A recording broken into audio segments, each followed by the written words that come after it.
বিদ্যুতের হাত থেকে বাণীকে রক্ষা করেই বিদ্যুৎকে পুলিশের হাতে তুলে দিল অনিরুদ্ধ। হ্যাঁ বন্ধুরা, এমনটাই দেখা যাবে। তাই সম্পূর্ণ জানতে ভিডিওটিতে লাইক দিয়ে চ্যানেলটি সাবস্ক্রাইব করে দেখতে থাকুন।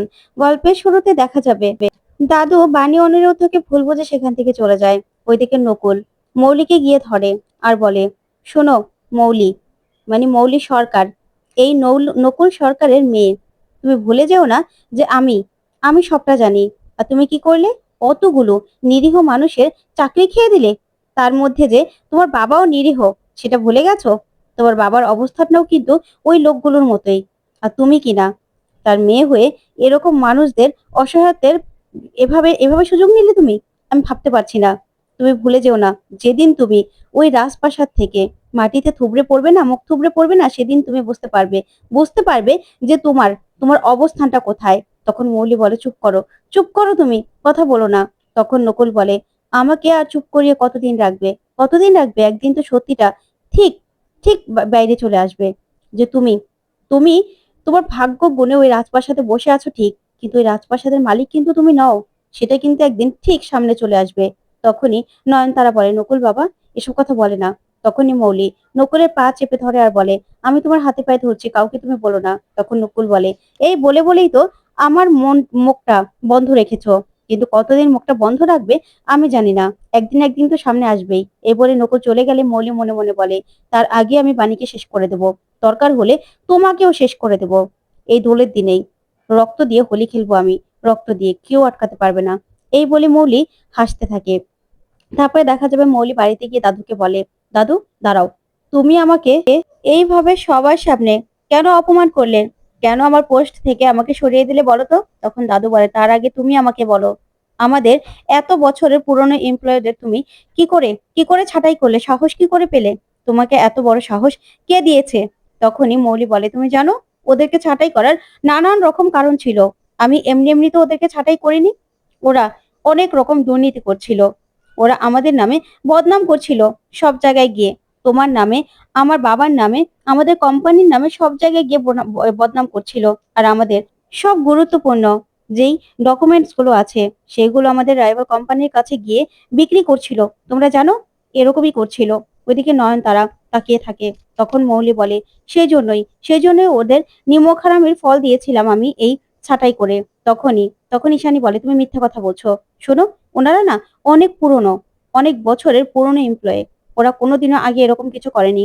এরকম কিছু করলে না আমরা জানতে পারতাম। তখন মৌলি বলে, শোনো মা, তোমরা না খুব ভালো, তার জন্যই বুঝতে পারোনি।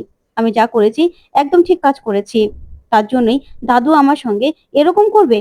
তখনই এই কথাতেই পিনাকি বলে, যাই হয়ে যাক না কেন, ওদেরকে ছাঁটাই করার আগে তোমাকে আমাদের সঙ্গে কথা বলা উচিত ছিল। তুমি আমাদের সঙ্গে কেন কথা বললে না? কেন বললে না? তখন মৌলি বলে, আচ্ছা ওদেরকে আমি ছাঁটাই করেছি, তোমাদের কাছে আসতে পারতো। এসেছে? আসেনি তো। সেই গেল হলো অনিরুদ্ধ আর বাণীর কাছে। অনিরুদ্ধর কাছে না হয় গেল গেল, কিন্তু বাণী, বাণী কে? কে বাণী? তখন দাদু প্রচন্ড রেগে যায় আর বলে, মৌলি। তখনই ঠাম্মি বলে, আচ্ছা ছাড়ো না, ছোট মানুষ মিষ্টি করে না হয় দুটো পচা কথা বলে ফেলেছে। তখন দাদু বলে, শোনো মৌলি, তুমি আমার দিদিভাই বলে তোমাকে আমি এবার শুধু সিও পদ থেকে সরিয়ে দিয়েছি। এরপরে যদি আর কোনো রকম কোনো বাড়াবাড়ি দেখি, তাহলে কিন্তু তোমাকেও আমি টার্মিনেট করতে বাধ্য হব। বুঝতে পেরেছো? তোমাকে আমি এই লাস্ট ওয়ার্নিং দিলাম। কথাগুলো মাথায় রেখো। তুমি যা করেছো একদম ঠিক কাজ করনি। যাই হয়ে যাক না কেন, ওরা আমাদের পুরনো এমপ্লয়ি। তোমার এইভাবে ওদেরকে ছাঁটাই করা একদম উচিত হয়নি। এই বলে দাদু সেখান থেকে রেগে চলে গেলেই ওইদিকে ঈশান নিয়ে পিঠাখিও চলে যায়। তখন ঠাম্মি বলে, দিদি ভাই, এ তো দেখছি আমাদের আমাদের বোম আমাদের দিকেই ফিরে আসছে, কি হবে এবার? ওইদিকে হোলির মধ্যে মেতে উঠেছে সবাই। তখন সেখানে অনিরুদ্ধ, বাণী, তারপরেই তানিয়া সহ সবাই আসে। তখন তো সেখানকার মানুষগুলো বাণী আর অনিরুদ্ধর খুব প্রশংসা করতে থাকে আর বলে, তোমাদের দুজনকে আমাদের ভীষণ ভালো লাগে। তোমাদের পরিবারটা কি মিষ্টি। সত্যি তোমাদের এই জুড়ি না সারা জীবন এরকম অটুট থাকুক। তখন বাণী বলে, আপনাদের অনেক অনেক ধন্যবাদ। ধন্যবাদ বলেও আবার থ্যাংক ইউ বলে। তখন তো এই কথা শুনে সবাই খুব খুশি হয় আর অনিরুদ্ধ ভীষণ খুশি হয়। তখন তানিয়া বলে, আচ্ছা বাবা, আমরা হোলি খেলবো না? তখন অনিরুদ্ধ বলে, হ্যাঁ মাম্মাম, খেলবে তো, কিন্তু ফুল দিয়ে। তখন তানিয়া বলে, ফুল দিয়ে কেন? তখন বাণী বলে, মাম্মাম, তোমার তো মাত্র অপারেশন হয়েছে, তুমি সুস্থ হয়ে গেলেও ইনফেকশনের ভয় আছে। তাই ডক্টর বলেছে তোমার যেন কোনো রকম কোনো ইনফেকশন না হয়। তারপরে ফুল দিয়েই সবাই তানিয়াকে হোলি খেলে। তখন তানিয়া ভীষণ খুশি হয়ে যায়, সবাইকে প্রণাম করে। ওইদিকে অনিরুদ্ধ আর বাণী দুজনের দিকে তাকিয়ে থাকে। তারপর অনিরুদ্ধ কতগুলো ফুল নিয়ে বাণীকে বলে, হ্যাপি হোলি। তখন বাণী রেগে যাওয়ার বলে, মিস্টার চ্যাটার্জি, আপনি ভুলে যাবেন না, আপনি যা করেছেন সেটা অন্যায় করেছিলেন। আর আমাদের সম্পর্কটা না তার মধ্যে রং ছাড়া হয়ে গেছে। আপনি কেন রং আনার চেষ্টা করছেন বলুন তো? তখন অনিরুদ্ধ বলে, বাণী, তুমি এখনো সেই কথা ধরে বসে আছো? আমি তো তোমাকে বললাম যে আমি কোন পরিস্থিতিতে কেন তোমাকে এই কথাটা জানাইনি, লুকিয়ে রেখেছিলাম। তখন বাণী বলে, যাই হোক না কেন, আপনি অন্যায় করেছিলেন।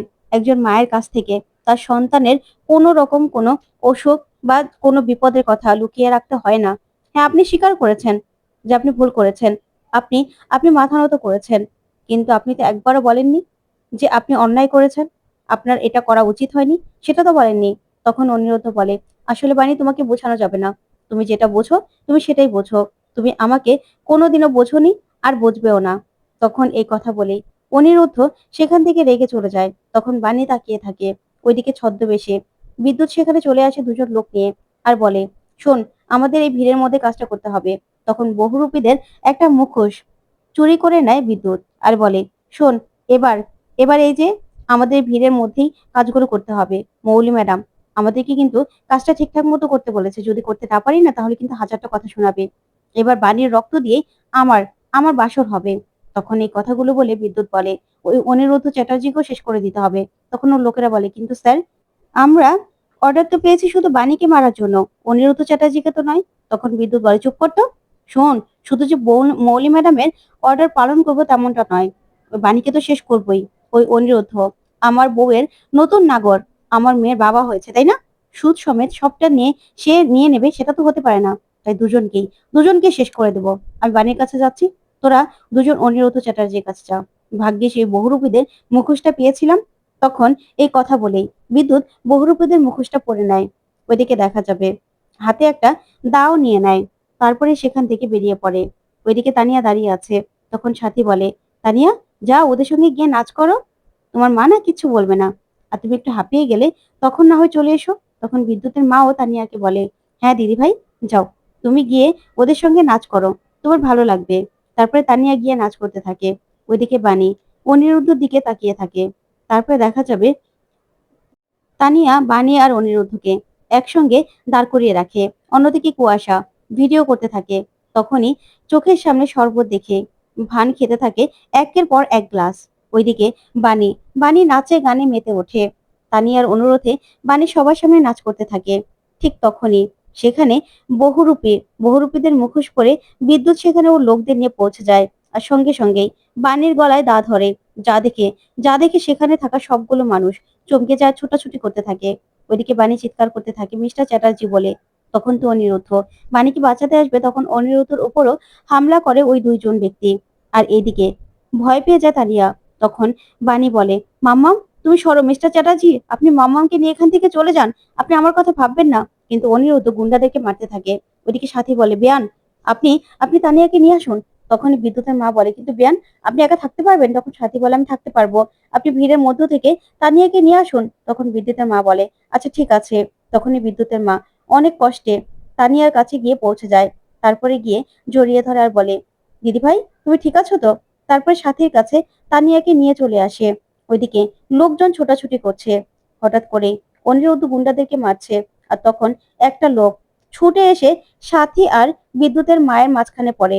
আর ওইদিকে তানিয়া ভয় পেয়ে একটা টেবিলের তলায় লুকিয়ে পড়ে।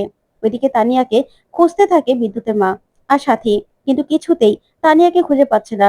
ওইদিকে তানিয়া টেবিলের তলায় বসে বসে এই কাণ্ড দেখে ভয় পেতে থাকে, ভয়ে কাঁপতে থাকে আর কাঁদতে থাকে মা মা বলে। ওইদিকে অনিরুদ্ধ গুন্ডাদেরকে মারে। তখনই বাণী হঠাৎ করেই একটু একটু সুযোগ পেয়ে বিদ্যুতের হাতে কামড় দেয়। আর সেখান থেকে পালাতে চাইলেই বিদ্যুৎ ল্যাং মেরে তারপরেই বাণীকে ফেলে দেয়। ওইদিকে চিৎকার করে কাঁদতে থাকে তানিয়া। তখনই তখনই দেখা যাবে বিদ্যুৎ বাণীকে মারতে আসবে, তখন অনিরুদ্ধ বিদ্যুৎকে লাথি দিয়ে ফেলে দেয়। এদিকে বাণীকে ধরে ফেলে অনিরুদ্ধ আর বলে, বাণী, বাণী, তুমি ঠিক আছো তো? তুমি ঠিক আছো তো? তখন বাণী বলে, মাম্মাম, মাম্মাম কোথায়? মিস্টার চ্যাটার্জি, মাম্মামকে দেখুন আপনি। তখনই অনিরুদ্ধ বলে, কেউ আছে? একটু একটু আমাদের সাহায্য করুন। তখনই বিদ্যুতের মা আসে আর এসে বলে, বাণী রে, আমার দিদিভাইকে তো কোথাও খুঁজে পাচ্ছি না। তখনই বাণী খুঁজতে থাকে তানিয়াকে। ওইদিকে তানিয়া চিৎকার করে কাঁদতে থাকে। ওইদিকে বিদ্যুৎ অনিরুদ্ধর গলায় সে দাটা ধরে, মারার চেষ্টা করে।